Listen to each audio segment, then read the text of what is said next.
अभय त्रिपाठी जी। गुरुदेव, आपके चरणों में कोटि कोटि प्रणाम।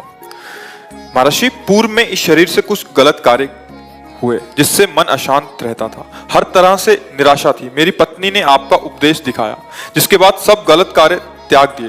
गुरुदेव, मन में जिज्ञासा है कि मेरे गलत कार्य का दुष्परिणाम मेरे भविष्य में। धन्यवाद आपको। आप ऐसा मत सोचे कि कोई दुष्परिणाम आएगा। गलती सबसे होती है। जैसे हमारी माँ है, हमारे पिता हैं, हम हजारों गलतियां करें, वो डांटेंगे हमको, वो हमको दंड भी देंगे, पर उनका प्यार हमारे साथ रहता है ना, तो हमें विश्वास रहता है कि मेरी माँ, मेरे पिता मेरा मंगल नहीं होने दे सकते। ऐसे भगवान अनंत माताओं जैसा प्यार रखते हैं, और उनकी माया में, भूल भुलैया में हमसे गलती हो सकती है। जो गलतियां हुई हैं हम उसे माने कि हमसे गलती हुई है, बस भगवान इसी बात में क्षमा कर देते हैं। छल कपट ड्रामेबाजी, अभी जो बात हम कर रहे थे वो कि हमें कुछ दिखा दें, कुछ रहे, फिर दंड का पाप। मेरे से गलती हो गई है, प्रभु आपके कृपा बल से, आपके दुलार से मैं इन गलतियों पर विजय प्राप्त कर लूंगा, आगे गलती नहीं करूंगा, वो महात्मा ही माना जाएगा। भगवान के वचन, आप चेत सुदुराचारो भजते माम अनन्य भाग साधुरेव समंतव्या सम्यक व्यवसिता। ऐसा वो बड़ा दुराचारी रहा है, अब भूलते हुए गलती होती चली गई, अब साधु संग मिला, अब दिमाग में क्या, अरे ये तो मैंने बहुत बड़ी गलती कर दी।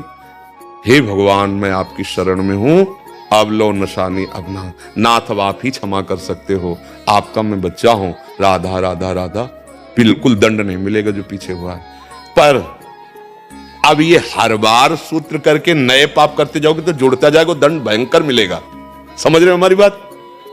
आज मुझे समझ में आया कि मेरी गलती हुई, तो भगवान के सर्वधर्मान परित्यज्य मामेकम शरणम ब्रज, तो अहम त्वाम सर्व पापेभ्यो मोक्षयिष्यामि। भगवान, गलती हो गई, पर ये नहीं कि रोज सुबह से शाम तक किया और फिर गलती हो गई, फिर तो चालबाजी है, फिर ये कपट है, फिर तुम्हें दंड मिलेगा।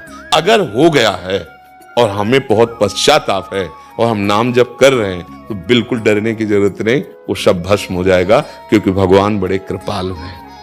कोटि विप्र बदला गए जाहू, आए शरण तजो नहीं ताहू। भगवान के वचन, करोड़ों ब्रह्म हत्या लग गई हो, फिर भी मेरी शरण में आ जाए तो मैं उसे त्यागता नहीं। भगवान का स्वभाव है। हाँ, जो नर होए चराचर द्रोही, अब इससे बड़ी बात क्या हो सकती? पूरे विश्व का द्रोह करने वाला हो, और फिर समझ में आ गया साधु समागम से कि मुझसे गलती हो गई, तो भगवान उससे करो सद्यते साधु समाना। भगवान कह रहे मैं साधु बना दूंगा, ये डरो मत, बस नाम जप करो। जो गलती हो गई, हो सकता है कि आप कहते हैं नहीं करूंगा, फिर भी फिसल जाओ। इसलिए कह रहा हूं कि बहुत फिसलन है, बहुत फिसलन है, फिर भी हिम्मत करना। 1000 बार गिर जाओ तो भी घुटने टेक कर खड़े हो और हिम्मत करो कि अब की बार निकल जाऊंगा, तो निकल जाओगे। और अपने पास प्रभु का बल है, उनका नाम बल है, तो हम जीत जाएंगे, हम जीत जाएंगे, पक्का जीत जाएंगे। नागरी दासी जन्म जितायो, बलिहारी बलिहारी, हमारी सबही बात सुधारी, कृपा करी श्री कुंज बिहारी। अब श्री कुंज बिहारी, बिहारी बिहारी जो हमारे साथ है, हम कैसे हार सकते हैं? है नहीं? डरना नहीं, दुखी मत होना। आगे कोई गलती हो जाए तो सावधानी से फिर आगे बढ़ने की कोशिश करो। ये गलती का क्षेत्र है, दौड़ने वाला ही गिरता है, ये माया का क्षेत्र है। आप बड़े बड़ों से गलती हो जाती है, हारना नहीं। समझ रहे आप? निराश नहीं हो। हम तो धन्यवाद देते हैं, आपको ऐसी पत्नी मिली जो सतमार्ग की कम से कम आपको पुष्टता तो दिखाई, आपके हृदय में तो बात आई कि मैं गलत हूं, सही मार्ग का अवलंबन करूं। मानो पत्नी के रूप में भगवान गुरुदेव ही कृपा करके ऐसा मार्ग दे रहे हैं। हर जगह अपने गुरुदेव को पहचानना चाहिए, ये नहीं सोचना चाहिए। एक बच्चे से भी ज्ञान मिल जाता है। हमने बताया आपको, एक बार एक शराबी ने हमको ज्ञान दिया था। हम ब्रह्मावर्त बिठूर में थे, तो नई अवस्था थी, बचपन से बाबा जी हैं, तो गंगा किनारे बोले, तो डर इसलिए नहीं था कि कुछ भगवान की पूर्व से ऐसे कृपा थी कि घर से निकले थे, किसी एक सहयोग तो था नहीं, एक मतलब दिव्यता हमारे अंदर थी कि हम डरते किसी से नहीं थे। तो ये नहीं था कि आदमी हमें मारे या पीटे, से नजदीक गए, वो तो शराबी का आदमी का बात। हम भी बाबा जी तो बैठ गए, तो उन्होंने कहा आओ तुमको एक चीज दिखाते हैं। मन में आया कि पता नहीं कहाँ ले जाएगा, पर वो हिम्मत थी, गए। वो भगवान के धाम वैकुंठ धाम लिखा था उस आश्रम का, वो महान मंदिर बना था, ले गए और ऊपर चढ़ के गए और कहा देखते हो क्या है? तुम कहा भगवान है। ये क्या है? तुम कहा संग। तो ये क्या है? तुम कहा तो भगवान। बोले नहीं, असलियत में बोलो, तुमको असलियत में तो भगवान ही है यार। बोले नहीं, ये संगमरमर, ये संगमरमर। बोले इस संगमरमर को तिल तिल काटा गया और ये टूटा नहीं, तो आज भगवान बन के पूज रहा है। और बोले एक संगमरमर पैरों के नीचे रौंदा जाता है, बोले बाबा जी बने तो टूटना नहीं।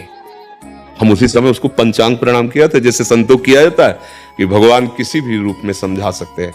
लग रहा है कि शराबी, देखे जीवन भर उनकी बात याद रखिए, जैसे गुरु की बात याद रखी ना कि टूटना नहीं, तिल तिल भर काटे जाओ तो टूटना नहीं।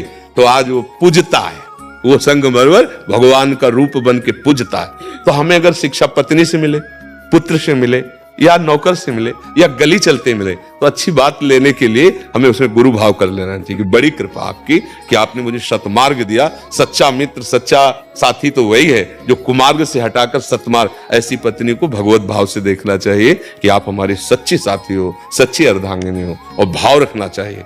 जीवन भर जो सतमार्ग में चलावे वही दोस्त होता है। गंदी आदतों में फंसा के नष्ट कर दे वो तो दुश्मन होता है। आजकल दुश्मन पाले जाते हैं, दोस्त कहाँ होते हैं? बोले बॉयफ्रेंड, गर्लफ्रेंड है, ब्रेकअप, ये वो, ये दुश्मनों का खेल है, सर्वनाश का खेल है, दुश्मनों का खेल। मित्र तो वही एक बार पकड़ लिया, आजीवन निर्वाह कर दिया, पार कर दिया, गंदे आचरणों से हटाकर अपने हृदय का प्रेम देकर सतमार्ग में चढ़ा दिया। ये ऐसे मित्र मिलना बहुत कठिन है। तो हम तो प्रणाम करते हैं आपकी पत्नी को जिसने आपको सतमार्ग में प्रेरित किया। गोस्वामी जी की पत्नी के एक वचन ही महात्मा बना दिए थे कि जितना तुम इस चाम से प्यार करते हो, अगर उतना राम से करते तो गोस्वामी तुलसीदास जी ना इतने बड़े महापुरुष बने। पत्नी चिंतामणि वैश्या के शब्द ने ही बिल्व मंगलाचार्य बना दिया उनको। तो पता नहीं किसका शब्द गुरु वाणी के रूप में हमारे हृदय में प्रकाश कर जाए। डरना नहीं, आनंदित रहो। हम शास्त्र सम्मत बात कहते हैं कि अगर आप भगवान की शरण में हो तो भगवान सब क्षमा कर देते हैं। आगे गलती ना हो, हम ऐसे प्रयासरत रहें।